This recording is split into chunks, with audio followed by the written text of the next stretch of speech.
This is Jordan Tower with JT News. Smash that like button, smash that subscribe button. Well, J. Cole dropped a song tonight finally addressing dropping out of the battle with Kendrick Lamar that he engaged in, and then quickly he waved the white flag because he was scared to engage, right? Let's just be honest. So he drops Port Antonio. It's a great song.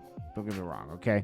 But he reveals why he really backed out, right? Like we get this months later, right? So he says, I pulled the plug because I seen where this was about to go. They wanted blood. They wanted clicks to make pockets grow. Yeah, that's not why you backed out. You weren't gonna win. You were gonna lose. It was gonna be exposed that you're really not in the top 3, maybe, you know? So he says, I wouldn't have lost the battle, dog. I would have lost a bro. Who's your bro? You Kendrick still never did an album with you. You guys were supposed to do an album. You never did it. You haven't even really done any music together. I would have gained a foe, and all for what? So he would have lost Drake as a friend and then gained Kendrick as an enemy, I guess? But, like, why would you have lost Drake as a friend? I don't know. It says, Jermaine is no king. If that means I gotta dig up dirt and pay the whole team of algorithm bot guys just to sway the whole thing on social media, competing for your favorite memes. It's like, okay, bro. I love J. Cole's music, man, but, like, you know, let's just call it what it is. You know, J. Cole is great. He's great. But he was talking big-ish up until this point. He was like, nobody can mess with me. Come and mess with me. Step to the table and mess with me. Somebody stepped to the table and challenged him, and he backed down. So it is what it is. He's not battle proven at all. He's just a great rapper, and there's nothing wrong with that. But stop talking tough in the raps like you're ready for battle to prove that you're the nicest on the mic, and you're not. You're not. You might be the nicest on the mic, but you're not ready to prove it. So Cassie and Diddy, here's the thing that came out on that.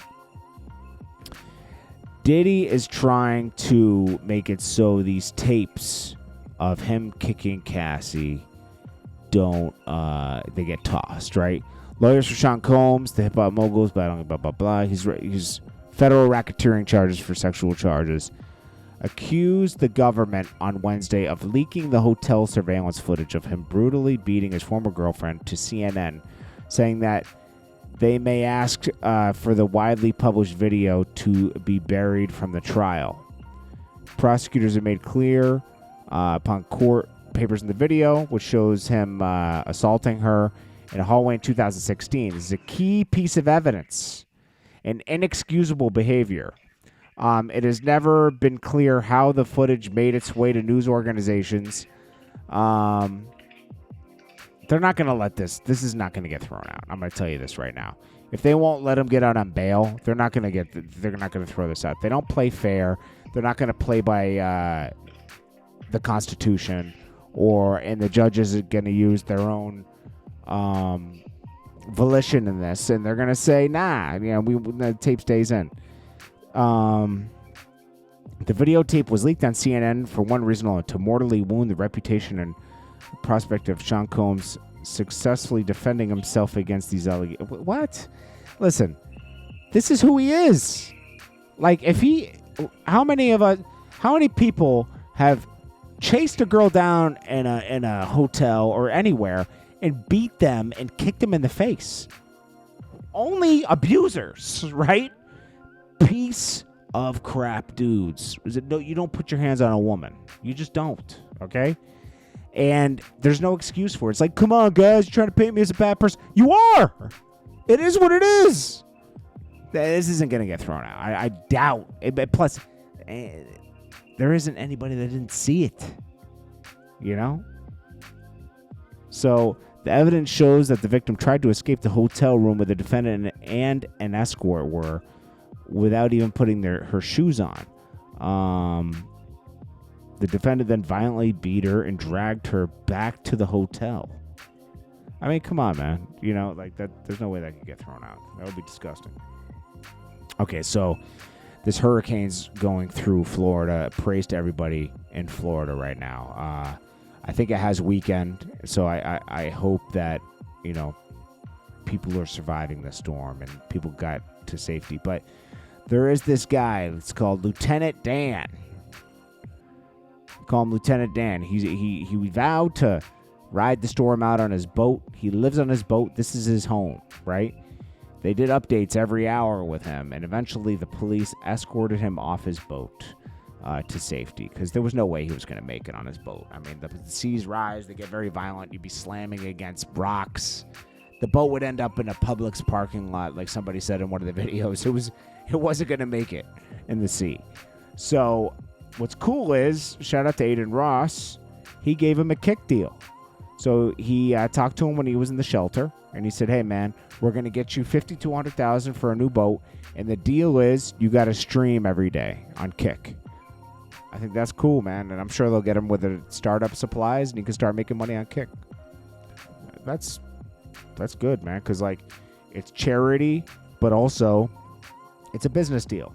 This man can work for his money that he's getting. It's not just a handout. He's going to work for it, And I think a lot of people are going to follow the story because, that's the biggest thing on Twitter right now.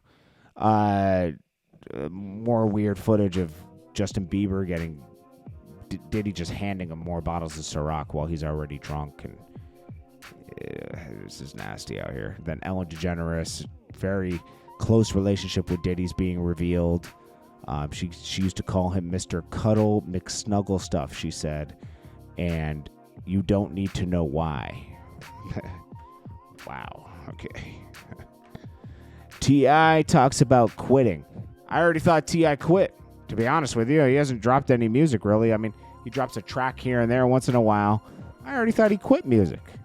But I guess he won't perform anymore, okay? It'll be just Jingle Fest at the end of the year, whatever it's called.